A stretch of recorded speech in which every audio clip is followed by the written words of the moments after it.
আসসালামু আলাইকুম এভরিওয়ান। লাউয়ের চামড়া ভাজি কখনো খেয়েছো বন্ধুরা? ডিম দিয়ে লাউয়ের চামড়া ভাজি খুবই মজার।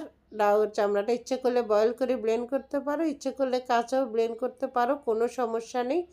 তবে লাউয়ের চামড়াটা একটু ভারী করে উঠাইলে বেশি হবে, যেহেতু আমরা মানুষ কম, সেই জন্য একটু স্কিনটা পাতলা করে উঠিয়েছি। লাউয়ের সাইজটাও ছোট ছিল, তবে লাউর কোয়ালিটিটা এত ভালো ছিল এটা ফেলতে ইচ্ছে করেনি। এখানে কড়াইতে তেল দিয়েছি, সাথে দিয়েছি কাঁচামরিচ ফালি, ধনিয়া পাতা কুচি, চামচের আগা দিয়ে একটু হলুদ, একটু ধনিয়া জিরা, একটা ডিম, সুন্দর একটা ফ্লেভারের জন্য এটা ভালোভাবে মশলাটা তৈরি করে নিয়েছি। এখানে দিয়ে দেব লাউর চামড়া ব্লেন্ড করা লিকুইড জুসটা, তারপর হালকাভাবে শুকিয়ে নেব।